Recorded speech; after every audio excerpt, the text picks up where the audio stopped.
কেমন আছো তোমরা সকলে? আশা করি খুব ভালো আছো। আজকে তোমাদের মধ্যে একটা নতুন আপডেট নিয়ে চলে এসেছি আইসিডিএস নিয়ে।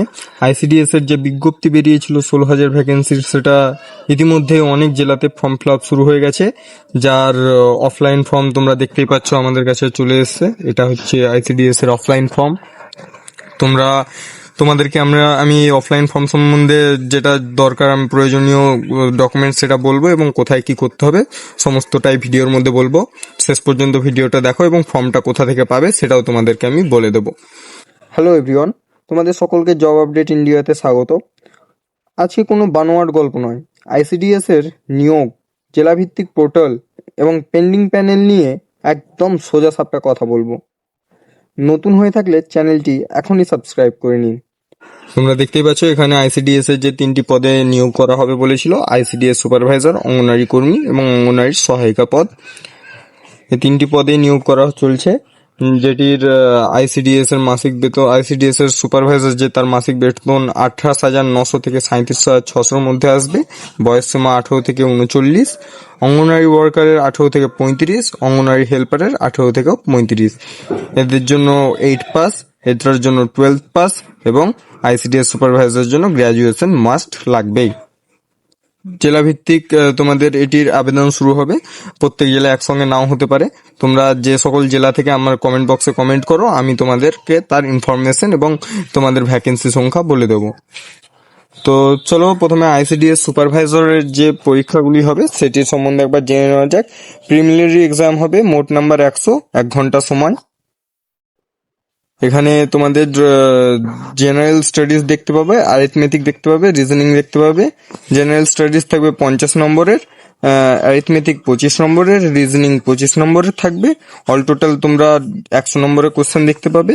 এছাড়াও মেন পেপার আসবে এরপর, মানে প্রিলিমিনারির পর তোমাদের মেন পেপার হবে, যেখানে কোশ্চেন থাকবে ইংলিশ থেকে, বেঙ্গলি থেকে, জেনারেল স্টাডিজ অ্যান্ড সায়েন্স থেকে এবং অ্যারিথমেটিক থেকে। তোমরা চাইলে এটি স্ক্রিনশট নিয়ে নিতে পারো। এখানে 100 নম্বরের কোশ্চেন থাকবে, 100 করে এখানে 400 নম্বরের টোটাল কোশ্চেন দেখতে পাবে তোমরা।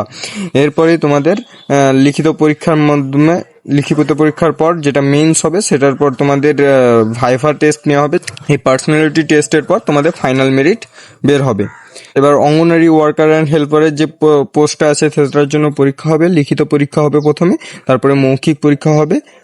লিখিত পরীক্ষাটি হবে 90 নম্বরের, মৌখিকটা 10 নম্বর, টোটাল 100 নম্বরের পরীক্ষা তোমাদের দেখতে পাবে।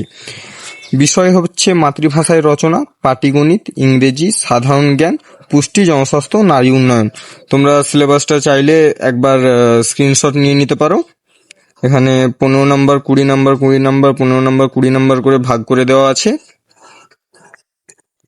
এই ছিল তোমাদের সিলেবাস। তোমরা যদি এই এক্সামটি নিতে চাও তাহলে আমার টেলিগ্রামের যে চ্যানেল আছে সেটিতে জয়েন হয়ে যাও। ওই চ্যানেলের লিঙ্ক আমি আমাদের ডেসক্রিপশন বক্সে দিয়ে রেখেছি এবং কমেন্ট বক্সেও পিন করে রেখে দিয়েছি।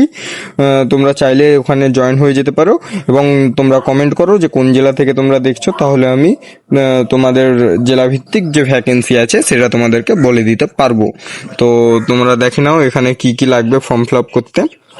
ফর্ম ফিল আপ করতে তোমরা এখানে শুধু 2টি পোস্টের মাধ্যমে অফলাইনে ফর্ম ফিল আপ হবে, অঙ্গনওয়াড়ি ওয়ার্কার এবং হেল্পার। আবেদনকারীর নাম লাগবে এখানে, একটা ছবি লাগবে এখানে, আর তোমাদের পিতা বা স্বামীর নাম, মাতার নাম, তোমাদের জন্ম তারিখ। তোমরা যদি কোনো কাস্ট রিলেটেড হয়ে থাকো তাহলে সেটা লাগবে, আর যদি জেনারেল হয়ে থাকো তো শুধু ইউআর লিখলে হবে। মোবাইল নম্বর লাগবে, তোমাদের ভোটার কার্ড লাগবে। শিক্ষাগত যোগ্যতাতে তোমাদের এখানে ক্লাস 8-এর, মাধ্যমিকের এবং উচ্চ মাধ্যমিকের যা যা থাকবে তোমাদেরকে দিয়ে দিতে হবে। এবং তোমরা স্থায়ী যোগাযোগের ঠিকানা দিতে হবে, গ্রাম বা রাস্তার নাম, গ্রাম পঞ্চায়েত বা ওয়ার্ড নম্বর, ব্লক বা পৌরসভার নাম, ডাকঘর, পুলিশ স্টেশন ইত্যাদি। এবং এখানে তোমরা শেষে তারিখ এবং স্থান লিখে তোমাদের সিগনেচার করে জমা দেবে। এটা তোমাদেরকে এই যে প্রাপ্তি স্বীকারপত্র, এটা তোমাদেরকে কেটে ওনারাই ঘুরে দিয়ে দেবে, তাহলেই তোমাদের ফর্ম ফিল আপ হয়ে যাবে। এটা সাধারণত ব্লকে জমা নেয়। তোমরা আমাকে কমেন্ট করো, আমি অবশ্যই তোমাদেরকে বলে দেবো যে তোমাদের জেলার ডিস্ট্রিক্টের ফর্ম ফিল আপ শুরু হয়েছে কি না। তো আশা করি এই ভিডিওটা তোমাদের ভালো লেগেছে। এরকমই ভিডিও পেতে চাইলে চ্যানেলটি সাবস্ক্রাইব এবং ভিডিওটি লাইক ও শেয়ার করো। ধন্যবাদ।